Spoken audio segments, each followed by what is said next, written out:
Well, if you watch this talk show, you can see that these two kids have used a lot of nonverbal codes to communicate their relationship, their emotions.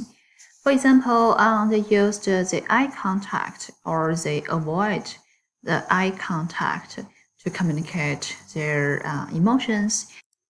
They also use some other nonverbal codes to communicate, such as touch, some vocal cues, and also the personal space they keep from each other.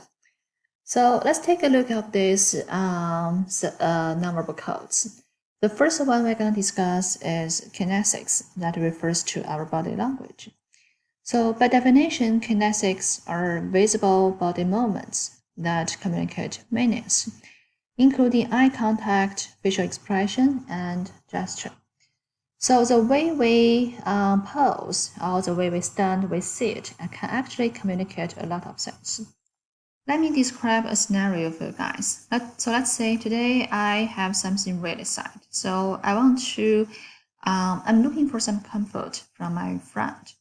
So when I was talking about this sad event with my friend, I noticed that he is leaning forward, he is pulling his chair towards me, he is making eye contact with me. So by observing all his gestures, I can tell that he is interested in this conversation and he wants to show his empathy, his care towards me. Let's say if I'm seeking for support or comfort from another friend, and I noticed this friend, she is crossing her arms. She is keeping some distance from me.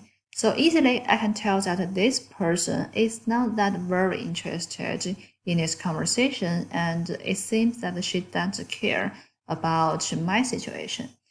So even though these two friends, they didn't speak anything, they didn't have any verbal communication, but by just observing their nonverbal body gesture, the way they stand, the way they sit, I can pretty tell a lot about their interest or their emotion status. So with that being said, there are two things or two types of points that our body language can convey. The first one is immediacy, the second one is power. So please make a note here, these two things will be tested in your first exam. So two things can be communicated by our body gesture. The first one is immediacy, the second one is power. So let me explain what is immediacy. Immediacy is whether a person is interested in this conversation. And power, very straightforward, who is dominant in a conversation, who is more like a subordinate, who is more submissive in a conversation. So here I'm showing you an image, and by just observing these two guys' body gesture, the way they sit, can you tell who is more interested in this conversation? Of course, this guy, right? He's leaning forward, he's kind of making the eye contact. And this guy, well, compared with this guy on the left, this right guy, he seems to be less interested in this conversation. He's laid back and he's in a very relaxing position. And who is more dominant? Of course, this guy, right? He's in a relaxing posture, and his arms are really kind of expansive. He's taking more space. So apparently he is more dominant. Whereas for this guy, his arms are pretty kind of, constrained, and he seems to be in a nervous mode. So he's more submissive in this conversation. Okay, so that is a definition of kinesics and two things that our body gesture can communicate. So next I want to talk about 5 specific types of body language. They are ambulars, illustrators, affective displays, regulators, and adapters. So let's talk about them one by one. So first I want to talk about ambulars and illustrators together because they can be easily confused. So ambulars. Amplers are the substitutes for words. So they are the body movements that have specific verbal translations. For example, let's say I ask a little girl, how old are you? And instead of verbalizing anything, this girl gave me her palm. So by just looking at her palm, I can tell that her answer is 5 years old. So apparently she is using this hand gesture to substitute or to replace her verbal message. We call this hand gesture amblers. Okay, let's talk about these illustrators. So illustrators, they don't replace the verbal message. Instead, they would create a visual image to add on to or to support the verbal message. Let's say this time I ask this little guy, how old are you? So this little guy responded, I'm 5 years old. At the same time, he also gave me his palm, 5 years old.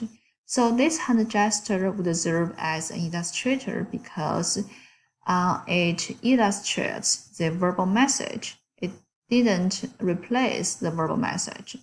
Instead, this hand gesture kind of supports this verbal message. So this is an illustrator. Illustrators would make the communication more vivid and would help maintain the listener's attention. So again, the difference between amblers and illustrators is amblers would replace and substitute the verbal message. By just observing this hand gesture, you can tell the meaning of this hand gesture. Whereas for illustrators, they would serve as a support for your verbal message. And let's look at this, the third type, that is affective displays. That is, we use this body language to communicate our emotions. This can include lots of facial expressions, such as when you are frightened or when you are amused. You would kind of use your facial expressions, use your facial muscles to show these emotions. We call them affective displays. The fourth type, we call it regulators. So that is the body movements you use to influence the flow of a conversation or to regulate the flow of the conversation. For example, you would nod your head to communicate that you are following. And if you don't understand a point, you may lift your eyebrows and to frown to indicate that you don't understand it, and you may have some questions. And sometimes we use body language to show that we're not interested in this conversation anymore, and we got to go, such as we shift our eye focus from our communication partner to some places else, or we constantly check the time. So we use all these body gestures to regulate, to manage this conversation. That is the regulator. The last one, we call it adapters. So adapters, that is about the movements we use to adapt ourselves to this environment, to meet our needs. Well, this sounds a little bit abstract, but let me give you some examples. Let's say if I found a room I'm in really hot, so I may find my face to kind of give myself some kind of cool air. So this is a behavior to make myself feel comfortable. This is an example of these adapters. Another example, let's say if I got a cold and I feel itchy, my nose feels itchy. So I may rub my nose to feel more comfortable. This is another example of the adapter. And these adapters could also be used to kind of adjust our feelings towards someone. Let's say if I don't like someone, then I won't stand too close to this person. I may cross my arms and I may get into a protective mode. So this is also an adapter. It is a body movement which make ourselves feel more comfortable with this environment. And most of these cases happen unconsciously. So these are the 5 specific types of kinesics. And if you have a better understanding of these 5 types of kinesics, I have some exercise for you guys in next slide. So let's check out this exercise altogether.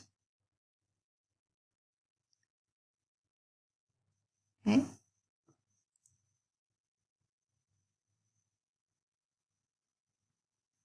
How about this body gesture? Hand gesture. Is it ambler or illustrator, effective displays, regulators, or adapters? Well, we could say it is effective display because this guy is using this kind of drawing a heart to show his affections. At the same time, I would also say it is an illustrator because this guy is verbalizing I love you. At the same time, drawing a heart in the air to show, his emotions, his affections. So this drawing a heart in the air is kind of supporting his verbal message. I love you. Let's look at the second one. So these guys are using this hand gesture, taking off to deliver a message, and they didn't verbalize anything.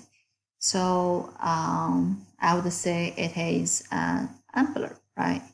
They are using this hand gesture to convey a verbal message, to convey some meaning.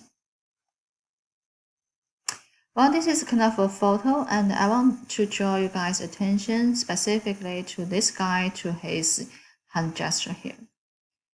So apparently he's using his middle finger to show his anger, to show his unsatisfaction.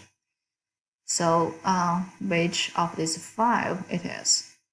Effective displays and amblers, right? How about this guy? Effective displays, right? How about this guy? He is nodding and he's lifting his eyebrows.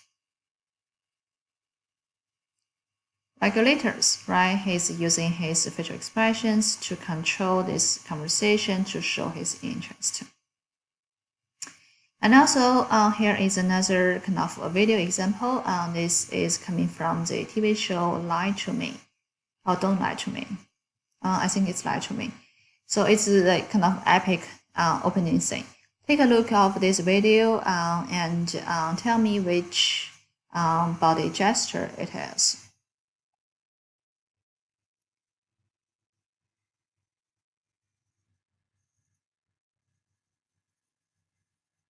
Okay, welcome back.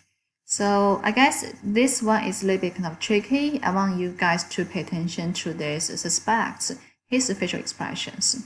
So which type of these 5 body languages is his facial expression? I would say it's more like a effective display. Even though he didn't intentionally do that, but his facial expressions deliver some meaning of scum, right? These emotions. So I hope you guys enjoyed this exercise, and that's all I have for this kinesics, the first type of nonverbal code. Let's move on to the second one in next video.